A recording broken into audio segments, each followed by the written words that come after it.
유학 시절 클래식 반주를 전공하면서 매일 습관처럼 연습하던 세 가지 방법이 있었어요. 웬만한 반주곡에는 어김없이 등장하는 왼손의 베이스음, 그리고 펼침함, 아르페지오라고 하죠. 그리고 연속되는 그런 화음의 진행, 화성 진행이라고 해요. 이런 것들이었는데요. 저에게 가장 큰 고민은 안정적이지 않은 그런 왼손 자세와 그다음에 절룩절룩거리는 아르페지오, 그리고 딱딱한 화음 표현이었어요. 그래서 제가 또 시간 낭비를 되게 싫어하는 꾀돌이다 보니까 이 세 가지를 그럼 한 방에 효과적으로 연습할 수 있는 곡을 좀 찾을 수 없을까 하다가 오늘 다룰 바로 이 곡으로 제 반주의 가장 중요한 기본기를 쉬우면서도 제대로 쌓을 수 있었어요. 그래서 그런 경험을 살려서 이번 시간에는 바흐의 명곡이에요. 아마 첫 마디만 들어도 아, 이 곡이구나 하고 떠올리게 될 바흐의 평균율 1번 1권의 1번 프렐류드예요. 이렇게 시작해요.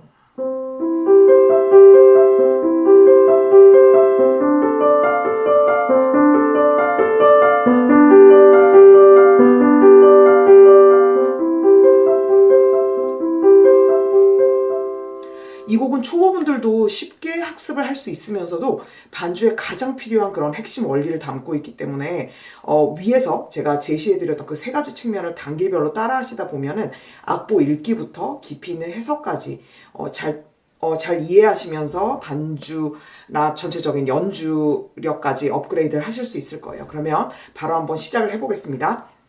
이렇게 악보를 보시면요, 제가 두 가지 스타일의 악보를 준비를 했어요. 그래서 첫 번째는 이 오프닝 부분이에요. 첫 네 마디 부분인데 제가 아까 쳐드리기도 했었죠. 그래서 첫 번째 이제 살펴볼 부분은 바로 왼손 베이스음이에요. 보시면은 이 낮은 음자리표가 바로 이 왼손에서 칠 파트들을 가리키는 건데요. 기둥의 아래로 들어가는 음이 바로 이 가장 밑에 받쳐주는 낮은 음, 이걸 바로 베이스 음이라고 하거든요.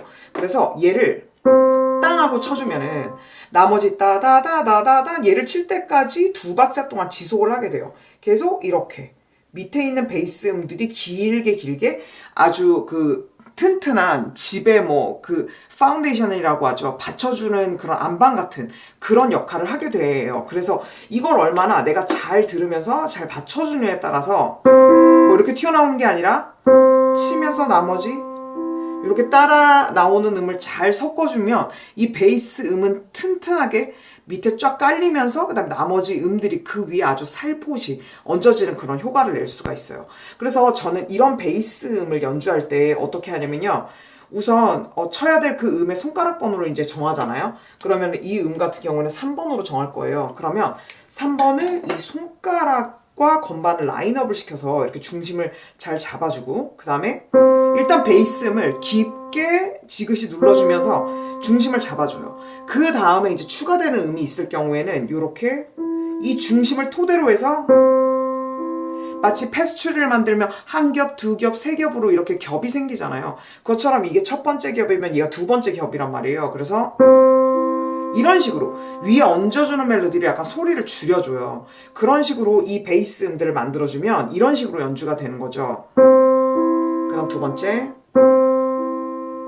또 얘를 레니까요. 3번, 2번으로 한번 해볼게요. 그 다음에 4, 2로 해보고 할 때 이제 주의하실 게 잘못하면 항상 이렇게 들썩들썩 거릴 수 있는데 얘도 마찬가지예요. 얘를 3으로 했다면 이제 얘를 4로 한다고 했을 때 이 손가락과 이 베이스 쳐야 될 이 건반 음을 이렇게 라인업 일자로 만들어 놓고 이렇게 해준 다음에 그 다음에 얘를 지그시 그대로 이 앞팔과 함께 눌러주는 거예요. 그럼 깊이 있는 소리가 나면 그 다음 얘를 살짝 얹어주는 식으로 치시는 거죠. 그래서 이렇게 되고요. 다시 C로 오게 되면 3번으로 가면 이런 왼손에 받쳐주는 이 베이스와 그 다음에 바로 위에 얹는 거는 이제 테너 정도라고 한다면 이 파트를 좀 소리를 구별해주면서 왜 베이스를 되게 안정적으로 쳐주셔야 되냐면 이 베이스가 그러니까 박자도 이제 박자에 하나 둘 셋 넷 이런 기둥들이 되게 안정적으로 찍혀지면서 깊이 있는 소리로 계속 지속적으로 연주를 해주게 되면요. 그 위에 펼쳐지는 멜로디들이 굉장히 아름답게 더 이제 화사하게 펼쳐질 수가 있어요. 그런데 이 밑에 이 기둥부터 흔들리게 되잖아요. 그러면 뭐 이런 느낌이 나요. 절뚝절뚝. 그러니까 단순히 이게 오른손을 고르게 쳐서 될 문제가 아니라 가장 왼손이 처음 쳐야 될 그 음부터 되게 안정적이면 좋은 거죠. 그래서 이런 식으로 연습해 주실수록 좋고, 그 다음에 이제 기둥이 된 음부터 그 다음 그 위에 패스츄리를 쌓아 올릴 때 이 안정적인 기둥 위에다 쌓아 올리는 번호가 만약에 1번이라면 우리가 엄지를 움직일 때 엄지는 약간 이렇게 사이드로 움직이잖아요. 그래서 얘를 그냥 위에서 아래로 찍는 것이 아니라 살짝 기울여 주는 거예요. 요렇게 엄지 쪽으로. 그래서 얘가 가지고 있는 이 사선의 방향을 살리되 기울여서 소리를 듣고 줄여주는 거죠. 그래서 이런 처리들을 여러분들 기본기부터 잘 닦아두시는 게 되게 중요해요. 자, 그럼 다음에 두 번째를 보자면 고른 아르페지오라고 했는데요. 아르페지오는 이런 여러 음을, 그러니까 두 개 이상의 음을 동시에 쳤을 때 얘를 화음이라고 했을 때 얘를 흐트리는 것, 이게 바로 아르페지오라고 하거든요. 그럼 C 코드라고 하면 아르페지오는 도미솔, 도미솔도 이런 식으로 펼침 화음의 형태를 아르페지오라고 해요. 그러면 이 곡에서의 특징은 왼손이 베이스와 그 다음에 멋지게 패스츄리를 얹어준 그 직후에 오른손이 여기 솔도미 솔도미라는 오른손 패턴을 치게 되는데요. 이때는 주로 제가 이건 이제 초보 단계에서도 여러분이 치실 수 있는 되게 좁은 그런 화음, 그러니까 펼침 화음이잖아요. 이럴 때는 전 주로 이렇게 각각의 음에 맞춰서 막 손을 들쭉날쭉 하지 않고요. 가장 쳐야 될 밑에 음과 가장 쳐야 될 고음 부분 있죠.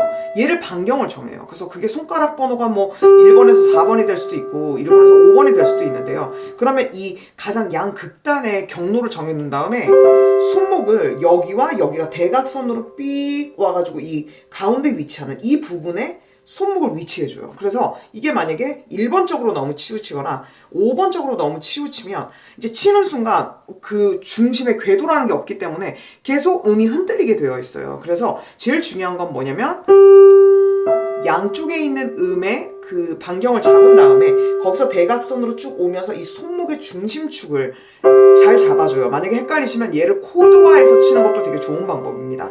그 다음에 여기서 휙휙 돌아가는 게 아니라 그 상태에서 손목을 살짝 올려준 다음에 이 반경 안에서 아주 작은 원을 그려주는 겁니다. 그래서 뭐 이런 느낌이에요. 이런 식으로. 그러니까 1번부터 5번을 거쳐서 다시 1번으로 돌아오는 이런 사이클을 굴린다고 했을 때 이걸 이렇게 삐죽삐죽 되잖아요. 그런데 중심축을 잘 잡아두고 그다음에 어차피 1번 손가락도 이렇게 사이드로 움직이기 때문에 부드럽게 이렇게 도착을 해줘야 되거든요. 그럼 이 상태에서 도를 치고 얘를 살짝 이 원처럼 그리게 돼서 이런 식으로 연주하게 되는 거죠. 그럼 왼손을 받쳐주면 그러니까 여기서 아주 미세한 원을 그리는 거지 막 이렇게 또 크게 펄럭펄럭거리게 되면 또 그 안에서 그 불안정성이 생길 수 있어요. 그래서 중요한 건 뭐냐면 아주 든든한 베이스를 받쳐주고 패스츄리를 얹어준 다음에 얘도 오른손 반경 내에서의 좋은 그 손목의 중심축을 준 다음에 그 안에서 움직이지 않고 살짝 원만 그린다고 생각하는 거죠. 얘도 똑같잖아요. 이런 식으로 되는 거죠. 그 다음에 여기서 이제 패턴이 바뀌었죠. 자, 이렇게 바뀌어서 라레파가 됐다고 하더라도 여기도 라하고 파라는 이 양극단에서 또 대각선으로 오면서 손목의 위치를 정해주고 그 다음에 손목을 살짝 들어주셔도 되고요. 뭐 낮춰서 안정적으로 가실 수 있으면 좋은데 우리는 원을 조금 그리기로 했기 때문에 약간 높은 게 더 낫습니다. 그래서 이렇게 가면 좋아요. 그러면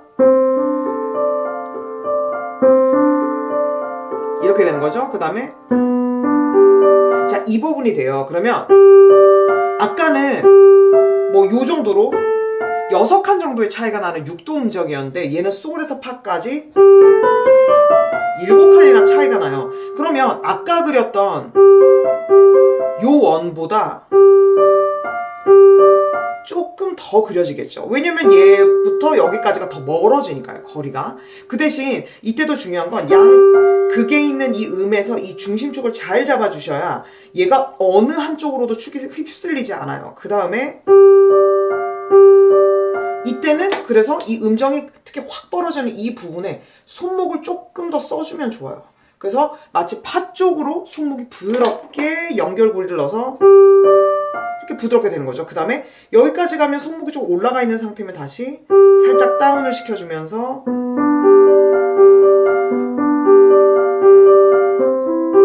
다시 컴백을 하게 되는 거죠. 그러면 이런 식으로 연주를 하시게 되는 거예요. 자, 그러면 우리가 퀄리티를 조금 더 얹어주려면 어떻게 하면 좋냐면, 합창단에서도 가장 밑에 있는 파트 베이스, 우리가 지금 담당한 이 왼손 기둥 아래로 내려가는 의미죠. 베이스를 든든하게 해준 다음에, 그 다음에 멜로디 파트는 이 소프라노에 해당되는 부분이잖아요. 여기는 딱히 알톤은 없기 때문에. 근데 얘를 그렇다고 되게 요란하게 치는 게 아니라, 이 곡은 특성상 보통은 이제 오른손 파트에서 멜로디를 맡게 되지만, 얘는 이 기둥들이 되게 묵직한 그런 비중을 가지고 있어요. 그래서 저는 이 도를 이 밑에 깔린 음을 제일 비중을 담아서 칠 것 같습니다. 그래서 이렇게 되는 거죠.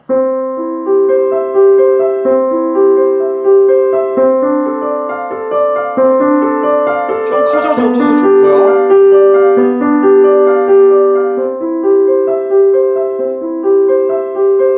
보시면 오른손이 생각보다 그렇게 요란하게 움직이질 않죠. 그래서 이런 부분을 생각하셔서 두 가지만 잘 지켜주셔도 벌써 부드러운 아르페지오 패턴도 되면서 왼손도 안정적으로 자리를 잡게 돼요. 그래서 왼손 반주도 여러분이 많이 하시다 보면 뭐 이런 것도 할 수 있고, 뭐 아니면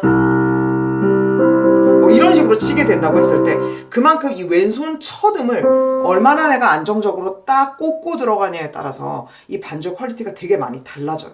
자, 그래서 보시면은 이런 중심축과 그 다음에 이 엄지 부분 있잖아요. 이건 하나 좀 부과하자면 하고, 여기서 지금 이 두 음까지는 왼손을 치다가 여기서 오른손으로 옮겨가잖아요. 이럴 때도 귀를 좀 기울이셔야 되는 게 뭐냐면, 오른손이 나온다고 해서 얘가 팍 치고 나오는 게 아니라 얘를 얹어줬죠. 그러면 이 부분도 오른손에서 처음 나오는 음도 그렇게 튀지 않도록 앞에 직전 소리를 잘 듣고 섞어주면 훨씬 이 아르페지오 패턴이 멋져요. 그래서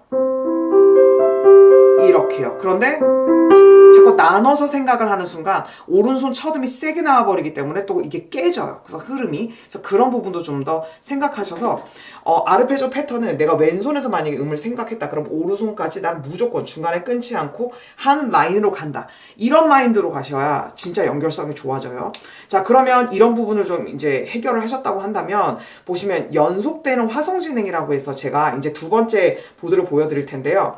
이 화음 부분에서는, 그래서 곡의 첫 부분에부터 이 리듬 패턴으로 결국에는 이 화성 구조를 치게 될 거거든요. 그래서 아까 쳤던 그 음의 배열은 똑같이 갈 겁니다. 여기 지금 곱하기 1을 해놓긴 했는데 어떻게 할 거냐면요. 16분음표로 맨 밑에 음을 깔아주고, 그 다음에 나머지는 16음으로 깔아주죠. 그 다음에 얘를 아래에서 위로 솔도미 훑은 다음에 다시 솔도미 이렇게 두 번을 연속 쳐주시면 아까 보셨던 그 악보처럼 치게 되는 거예요. 그래서 이렇게 곱하기 2라고 해서 이제 여기는 두 번으로 표현을 한 거죠. 자, 그러면 이 세 번째 파트는 지금 화성에 관한 걸 얘기한다고 했었잖아요. 그래서 우리가 화음을 칠 때 아까 뭐 멜로디적인 측면은 뭐 이런 어떤 단선율에 의한 멜로디도 될 수 있지만, 이런 화음의 관계들은 보통 이 화음을 하나 치고 딱 끝나는 게 아니라 멜로디도 뭐 도레미파솔 이렇게 음이 이제 다채롭게 변하는 것처럼 화음도 한 화음에서 다음 화음으로 또 그 다음으로 하면서 얘가 일종의 그러니까 여러 개의 음을 동시에 치지만 이런 어떤 라인이 있는 거예요. 그래서 이런 화음을 연속해서 치다 보면 그 안에서도 좀 더 강조되는 화음이 있고 작아지는 화음들이 있거든요. 보시면 제가 오늘은 특정해서 이 화음이 무슨 화음입니다 라고는 얘기하진 않을 거예요. 그렇지만 제가 이렇게 표시한 이 다이나믹 그런 표현에 의해서 화음을 좀 강조해줬다 줄여주는 것만으로도 여러분의 그 화음 표현이 되게 많이 달라질 거거든요. 그러면 아까 치셨던 그 패턴 있잖아요.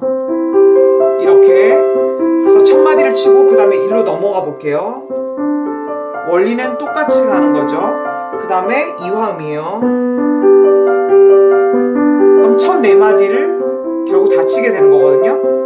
자, 그럼 제가 강조하고 싶은 부분은 뭐냐면 그렇게 펼쳐져 있는 패턴을 보면 정작 우리가 어떤 화음이 정말 이 곡에 숨어 있었는지 발견하기가 되게 어려운데 그 벌어져 있던 흐트러져 있던 패턴을 하나로 뭉쳐서 화음을 치는 순간 갑자기 무슨 건물의 콘크리트 구조처럼 기둥처럼 골격이 보이기 시작합니다. 그래서 여기를 보시면 얘를 두 번 치니까요. 이렇게 두 번 칠게요. 그다음 그 다음 화음은 이런 식으로 되는 거죠. 그 다음에 조금 더 크게 쳐볼게요. 이렇게 네 마디가 마치 하나의 멜로디처럼 여러 음을 땅땅 치긴 했지만 그 안에서 어떤 아름다운 라인이 발생하죠. 그러면 이 네 마디를 치시더라도 여기서 미, 파, 파, 미 이 구조 안에서 크레센도로 해주면서 데크레센도로 해주는 걸 화음을 마치 멜로디처럼 아름답게 표현을 하는 거죠. 그럼 이렇게 돼요. 처음엔 작게 시작하다가 좀 더 얹어주고 얘는 제일 많이 표현해주고 그 다음에 다시 줄여주는 거죠. 그래서 기본적으로 이 곡은 다장조예요. 앞에 조표가 하나도 붙지 않아요. 그래서 다장조인 도미솔이라는 화음이 이 집에 마치 집으로 돌아오는 편안한 화음을 이렇게 캐릭터를 갖고 있는 거예요. 이 C 코드 도미솔이라는 화음. 그래서 여기도 보시면 이 솔시레파라는 화음을 친 뒤 다음 코드에서 이렇게 줄여주는 게 마치 이 집에 돌아온 것처럼 이렇게 편안하고 마치 쉬고 싶은 그런 느낌이 드는 컨셉이 나오는 거죠. 그 다음에 오마디를 보시면 원래 이거잖아요. 펼치면 이런 구조였어요. 근데 화음으로 치면 한 다음에 이런 마치 두 개, 아까 하나의 쌍으로 되어 있는 거죠. 한 쌍의 코드 세트인데 앞에 있는 화음은 좀 더 음정도 벌어지기도 했고 음역대도 더 넓죠. 그래서 소리를 확 내준 다음에 뒤에 있는 소리는 상대적으로 해결해 주듯이 작게 해주고 그 다음에 이것도 원래는 이렇게 오리지널이에요. 그럼 이것도 화음으로 구조를 쳐보자면 이런 식으로 되는 거죠. 이렇게 이 나머지 부분들도 이 다이나믹에 의해서 치게 되면 얘도 원래는 이렇게 되어 있는 거잖아요. 그럼 화음 골격만 쳐보면 강조해줄게요. 그 다음에 해결해주고 그래서 이렇게 내가 좀 더 강조해주는 거는 긴장이 된다고 표현을 하고요. 그 다음에 상대적으로 편안해지는 건 해결이 된다고 표현을 합니다. 그 다음에 여기서 되게 아주 좀 불편한 화음이 나와요. 들어보시면 아실 거예요.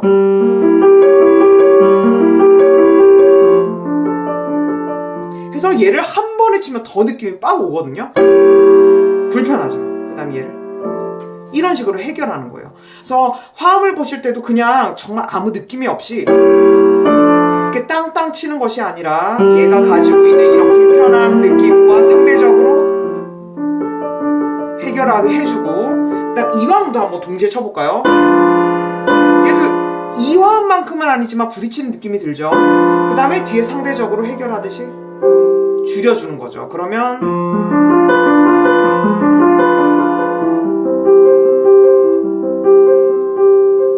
이런 식으로 방식으로 연습을 하시면 뭐 교회에서 반주를 하시는 분이라던가 아니면 어떤 그 곡의 아르페지오 패턴이 많은 가요라던가 다양한 장르의 곡을 치시게 됐을 때 이런 펼침 화음을 갖다가 이렇게 뭉쳐져 있는 화음으로 보면서 그 안에서 이런 관계들을 해석하실 수 있는 그런 수준까지 가실 수 있게 되는 거예요.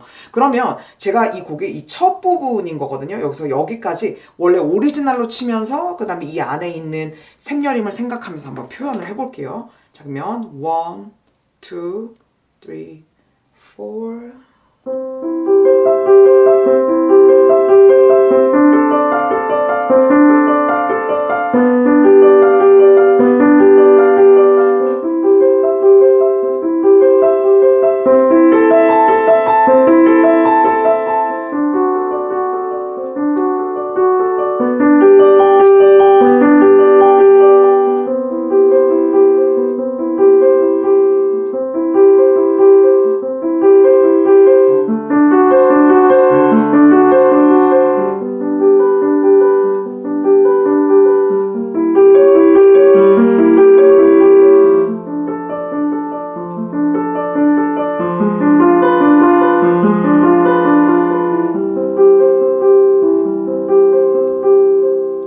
그러면 보너스로 이 화음의 색채만 생각하면서 두 박자씩 한번 가볼게요.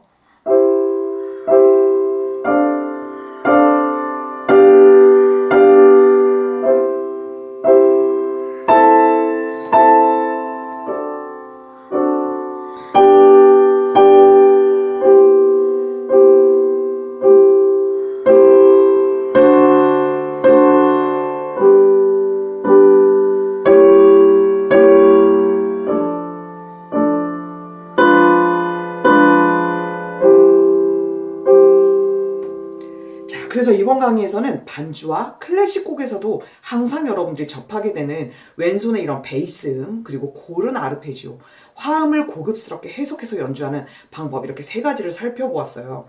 악보를 보통 처음 접하시는 초보분들은요, 이렇게 악보를 표면적으로 읽는 것, 그런 거에 좀 집중하셔서 그 이후에 반복 연습하는 그런 방식으로 많이 연습들을 하시거든요. 그런데 오늘 다룬 이 세 가지 측면을 좀 꼭 기억해 주셔서 초보 단계에서조차도 곡을 깊이 있게 해석하는 눈을 좀 키워나가시다 보면 이런 독보력, 악보 읽는 능력이죠. 이것과 함께 음악성도 동시에 발전하실 수 있을 거라고 생각을 합니다. 제 채널의 컨텐츠를 보시면서 많이 느끼실 수 있겠지만 저의 교육 철학적인 측면에서 한 가지 흔들리지 않은 그런 신념이 있어요. 그게 뭐냐면 기초부터 시작하는 분들도 악보 읽기와 함께 수준 높은 소리 표현과 테크닉 해석력을 같이 키워드리자. 바로 이 모토입니다.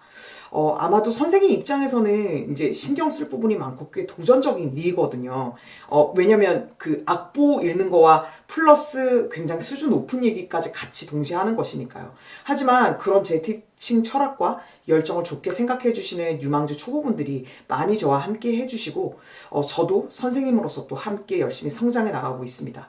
그래서 혹시 이 영상을 보시는 분들 중에서 클래식 초보 단계이시거나 클래식적인 그런 반주 기본기를 기초부터 정말 제대로 쌓고 싶다, 그런 마음을 갖고 계신 분이 계시다면 고정 댓글에 있는 글을 잘 참고해 주셔서요, 저의 그 1대1 코칭에 지원해 주시면 감사하겠습니다. 특히 저는 3개월에 한 번 정도 이제 연주 실습을 하면서 아주 좋은 스타인웨이 그랜드 피아노로 이제 여러분의 연습한 그런 결과물도 뽐내고, 그리고 저의 주제 특강도 함께하는 그런 프로그램도 진행을 하고 있어요. 그래서 함께 응원해 주시는 그런, 같이 음악 배워가는 그런 동료분들의 연주도 보면서 배우기도 하고, 그래서 동기부여도 받으면서 제 특강을 통해서 또 깊이 있는 음악 해석에 대한 아이디어도 얻으시고, 그렇게 해서 아주 좋은 피아노로 실제 소리를 실험해보는 그런 소중한 기회도 이제 주기적으로 갖게 되실 거예요. 그래서 제가 적극적으로 이 1대1 코칭도 추천을 드리겠습니다. 자, 그러면 다음에도요, 여러분의 정말 실질적인 성장에 도움이 되는 또 유익한 강의로 찾아뵙도록 하겠습니다. 강의 끝까지 들어주셔서 정말 감사드리고요. 다음 시간에 또 만나요.